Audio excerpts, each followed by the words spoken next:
মানে Matarbari Maheshkhali integrated development ইনিশিয়েটিভে যেটা যে 6টা যে টার্মিনাল হবে ইনিশিয়ালি, সেটা অলরেডি সৌদি আরবিয়ান একটা port company, port management company, Red Sea gateway, তারপরে আবুধাবি পোর্টস, ডিপি ওয়ার্ল্ড, এই সহ অনেকে ইনভেস্টমেন্ট করার আশা করেছে। পুরোটাই ফোকাস হচ্ছে যে জাপানে কিভাবে বাংলাদেশি ম্যান পাওয়ার, আরও স্কিল ম্যান পাওয়ার পাঠানো যায়। এবং সেই অনুযায়ী আমাদের যেটা কালকে আপনারা দেখেছেন যে চিফ অ্যাডভাইজার নাগরিক সেবার যে মিটিংটা ছিল, সেই মিটিংয়ে বলেছেন যে 1 লক্ষ আমাদের টার্গেট হচ্ছে 1 লক্ষ বাংলাদেশিকে জাপানে পাঠানো। কিন্তু সেইটা কিভাবে পাঠানো হবে এবং এটা কত দ্রুত পাঠানো যায়, এটার জন্য তাদের সাথে কথা হবে। আপনারা জানেন আজকে রাত 2টার সময় মাননীয় চিফ অ্যাডভাইজার জাপান সফরে যাচ্ছেন। এটা খুবই আমাদের জন্য ইম্পর্টেন্ট একটা ভিজিট। উনি সেখানে নিকেই ফোরাম আছে, যেখানে এশিয়ার টপ লিডাররা আসেন, সেখানে এক ধরনের কনক্লেভ হয়, সেখানে উনি কথা বলবেন। এবং জাপানি প্রাইম মিনিস্টার শিগেরু ইসাবার সাথে ওনার বায়োলেটারাল মিটিং আছে, এবং সেই মিটিংটা আমরা খুবই ইম্পর্টেন্ট একটা মিটিং বাংলাদেশের কনটেক্সটে। এই মিটিংয়ের পর এছাড়াও অনেকগুলো উনি সিনিয়র জাপানিজ পলিটিশিয়ান, অফিসিয়ালস, তাদের সাথে কথা বলবেন। জাইকা এবং জেট্রো, আপনারা জানেন এটা খুবই জাপানের খুবই ইম্পর্টেন্ট ডেভেলপমেন্ট এজেন্সি, তাদের সাথে, তাদের যে প্রধানদের সাথে ওনার মিটিং হবে। এবং এছাড়া উনি 2টা খুবই ইম্পর্টেন্ট সেমিনারে অ্যাটেন্ড করবেন, ওইখানে কথা বলবেন। একটা হচ্ছে যে হিউম্যান রিসোর্সের উপরে একটা সেমিনার হবে, সেটার উপরে পুরোটাই ফোকাস হচ্ছে যে জাপানে কিভাবে বাংলাদেশি ম্যান পাওয়ার, আরও স্কিল ম্যান পাওয়ার পাঠানো যায়। এবং সেই অনুযায়ী আমাদের যেটা কালকে আপনারা দেখেছেন যে চিফ অ্যাডভাইজার নাগরিক সেবার যে মিটিংটা ছিল, সেই মিটিংয়ে বলেছেন যে 1 লক্ষ আমাদের টার্গেট হচ্ছে 1 লক্ষ বাংলাদেশিকে জাপানে পাঠানো। কিন্তু সেইটা কিভাবে পাঠানো হবে এবং এটা কত দ্রুত পাঠানো যায়, এটার জন্য তাদের সাথে কথা হবে। এটা নিয়ে অনেক এই ক্ষেত্রে আমাদের যে কোথায় কোথায় সমস্যা আছে সেগুলো কিভাবে খুব দ্রুত দূরীভূত করা যায়, এবং আমরা কিভাবে এই জনগোষ্ঠী 1 লক্ষ লোককে আপাতত বা তারপরে আরও বেশি লোককে খুব দ্রুত পাঠানো যায়। তো একটা বড় জায়গা আইডেন্টিফাই করা হয়েছে যে ল্যাঙ্গুয়েজ ট্রেনিং।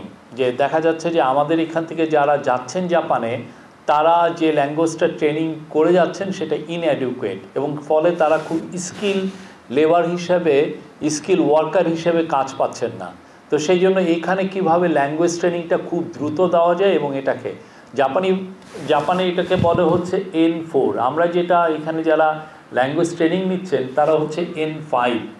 আমরা যাতে N4 এই ল্যাঙ্গুয়েজ ট্রেনিংটা আমরা দিয়ে জাপানে বাংলাদেশের বিপুল জনগোষ্ঠীকে পাঠাতে পারি, সেটার উপরে চিফ অ্যাডভাইজারের পুরো এই যে হিউম্যান রিসোর্সেস সেমিনার বা এটা নিয়ে সংক্রান্ত অনেকগুলো মিটিং হবে, কথা হবে।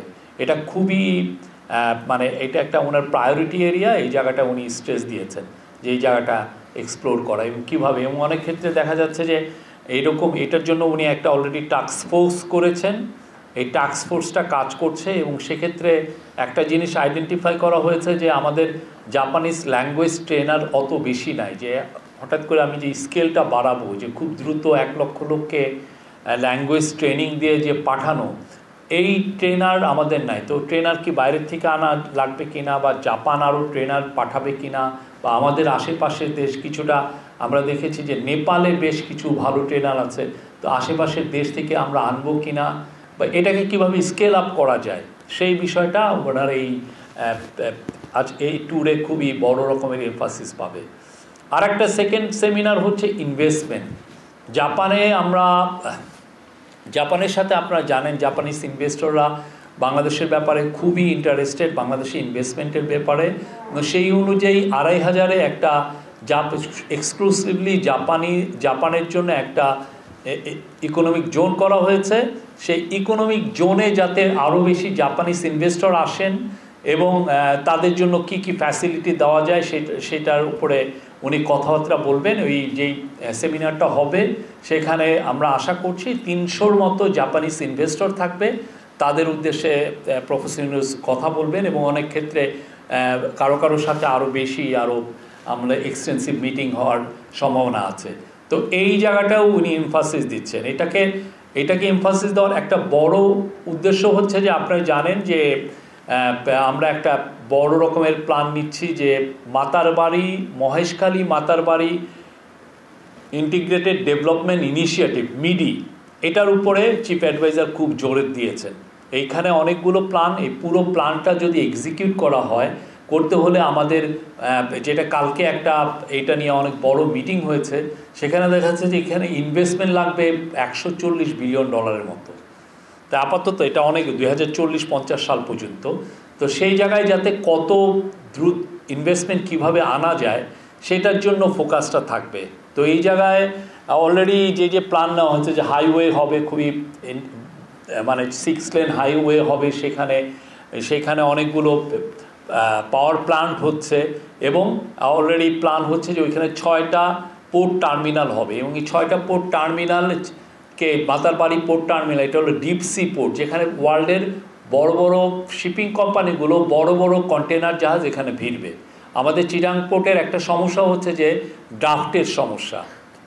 11-12 মিটারের বেশি চিটাং পোর্টের থেকে আমরা ড্রাফট পাই না, মানে যেই জাহাজটা যত দূর নিচে পর্যন্ত যেতে পারে। তো এই মাতারবাড়ির একটা বড় অ্যাডভান্টেজ হচ্ছে যে এখানে যে সমস্ত জাহাজের ড্রাফট 20 মিটার তারাও এখানে এসে ভিড়তে পারবেন। তো সেই জন্য এটার জন্য বড় বড় জাহাজ, ফলে আমাদের যেটা হবে যে আমরা তখন মাতারবাড়ি ডিপসি পোর্টকে যদি 6টা টার্মিনাল যখন তৈরি হয়ে যাবে, আমাদের আর বাংলাদেশ থেকে এটা সিঙ্গাপুরে আর আমাদের প্রোডাক্ট পাঠানো লাগবে না, যে ওইখান থেকে আবার বিভিন্ন বড় বড় পোর্টে যে পাঠানো এটা এখন ডাইরেক্ট মাতারবাড়ির থেকে হবে। তো আমাদের চিফ অ্যাডভাইজারের প্ল্যান হচ্ছে মাতারবাড়িকে ঘিরে মাতারবাড়ি মহেশখালীকে একটা নিউ সিঙ্গাপুরে টার্ন করা। আপনারা জানেন সিঙ্গাপুর কিভাবে চেঞ্জ হয়েছে, একটা পোর্টকে ঘিরে সিঙ্গাপুর চেঞ্জ হয়ে গেছে। সিমিলারলি দুবাই একইভাবে ট্রান্সফর্ম হয়েছে। তো এই মাতারবাড়ি মিডিতে উনি চাচ্ছেন যে একটা সিটি, একটা প্ল্যানেড একটা সিটি হবে, এইখানে একটা অনেকগুলো পাওয়ার প্ল্যান্ট থাকবে, ওইখানে লজিস্টিক হাব হবে, ম্যানুফ্যাকচারিং হাব হবে এবং এনার্জি হাব হবে। এইগুলো প্রত্যেকটার জন্য উনি এই জাপান সফরে উনি ইনভেস্টমেন্ট সিক করবেন, বিভিন্ন যাদের সাথে কথা হবে যে এটার বিষয়ে, কেননা এটা অনেক আগে জাপানেরও এটার বিষয়ে যথেষ্ট ইন্টারেস্ট ছিল। তারা বিগ বি একটা ইনিশিয়েটিভ আছে, সেই অনুযায়ী তারা এই জায়গাটা এই বাড়ির ব্যাপারে বা এখানে ইনভেস্টমেন্টের ব্যাপারে তাদের ইন্টারেস্টটা সবসময় ছিল এবং এটাকে আরও যাতে ডিপেন্ড হয়, আরও যাতে তাদের সমস্ত বড় বড় কোম্পানিকে যাতে বাংলাদেশে এনে তাদের ইনভেস্টমেন্ট করা যায়, সেই জন্য এই পুরো ট্যুরে এই ফোকাসটা থাকবে। মাতারবাড়ি ঘিরে আরও মানে পুরো এটার সাথে মাতারবাড়ি যখন ডেভেলপ হবে, অ্যাট দ্য সেম টাইম কক্সবাজারও ডেভেলপমেন্ট হবে। কক্সবাজার অলরেডি দেখেছেন যে আমাদের গভর্নমেন্ট খুব দ্রুত কক্সবাজারের এয়ারপোর্টটাকে ইন্টারন্যাশনাল এয়ারপোর্টে ট্রান্সফর্ম করছে, যাতে যারা ইনভেস্টর তারা বাংলাদেশে সরাসরি কক্সবাজারে এসে নামবেন, নেমে তারা মাতারবাড়ি বা মিডি যে এরিয়া সেখানে এসে তাদের জায়গায় চলে যে আবার মানে তাকে চিটাগাং বা ঢাকায় আসতে হবে না, উনি সরাসরি অপারেট করবেন কক্সবাজার থেকে। তো এটা আমরা এই ধরনের একটা প্ল্যান আছে। তো সেই জন্য বিশাল ইনভেস্টমেন্ট দরকার। সেই ইনভেস্টমেন্টের জন্য উনি জাপানিজ কর্তৃপক্ষের সাথে, জাপানিজ বড় বড় লেন্ডিং এজেন্সির সাথে এবং জাপানিজ বড় ইনভেস্টরদের সাথে উনি কথা বলবেন। এটা একটা বড় এই ট্যুরের ইয়ে। আর এখানে বায়োলেটারাল বিষয়ে যেটা আছে যে আমরা এক্সপেক্ট করছি বিটুইন $500 থেকে $750 মিলিয়ন বা আপ টু $1 বিলিয়ন মতো আমরা সাপোর্ট এক্সপেক্ট করছি জাপানের থেকে। তার মধ্যে প্রায় $500 মিলিয়ন মতো হবে বাজেট সাপোর্ট, $500 মিলিয়ন মতো হবে বাজেট সাপোর্ট। তো এই পুরো এছাড়া উনি একটা ইউনিভার্সিটি থেকে অ্যাওয়ার্ড পাবেন। আরও কিছু ইম্পর্টেন্ট মিটিং আছে জাপানের। না, আর একটা বিষয় সেটা হচ্ছে যে অলরেডি মিডি মানে মাতারবাড়ি মহেশখালী ইন্টিগ্রেটেড ডেভেলপমেন্ট ইনিশিয়েটিভে যেটা যে 6টা যে টার্মিনাল হবে ইনিশিয়ালি, সেটা অলরেডি সৌদি আরবিয়ান একটা port company, port management company, Red Sea gateway, তারপরে আবুধাবি পোর্টস, ডিপি ওয়ার্ল্ড, এই সহ অনেকে ইনভেস্টমেন্ট করার আশা করেছে, আগ্রহ দেখিয়েছেন। আর পেট্রোনাস এবং আরামকো হচ্ছে পৃথিবীর লার্জেস্ট পেট্রোকেমিক্যাল কোম্পানি, তারা সেখানে একটা বড় রিফাইনারি, ওয়েলের রিফাইনারি করার, পেট্রোকেমিক্যাল কমপ্লেক্স করার ইন্টারেস্টটা শো করেছেন। তো এছাড়া জাপানিজ কোম্পানি জেরা এবং অন্যান্য পেট্রোনাস এবং বেশ কিছু কোম্পানি যারা ইভেন মিডল ইস্টের কিছু কোম্পানি, তারা ওইখানে ল্যান্ড বেস FSRU, যেটার মাধ্যমে এলএনজি টার্মিনাল করারও আগ্রহ প্রকাশ করেছেন। তো এটা ছিল। এছাড়া পুরো আমাদের ERD আমাদেরকে যেটা দিয়েছে সেটা হচ্ছে যে পুরো মাতারবাড়িকে একটা ইন্ডাস্ট্রিয়াল এবং লজিস্টিক্স হাব করতে হলে ইনিশিয়ালি আমাদের $18 বিলিয়ন লাগবে। এই $18 বিলিয়ন আমরা এইটা কি আমরা চেষ্টা করব যে এটা যাতে ডিসকাশনে আসে বা এই পুরো ভিজিটে এটা নিয়ে কথাবার্তা হয়, এটার একটা ইচ্ছা আছে।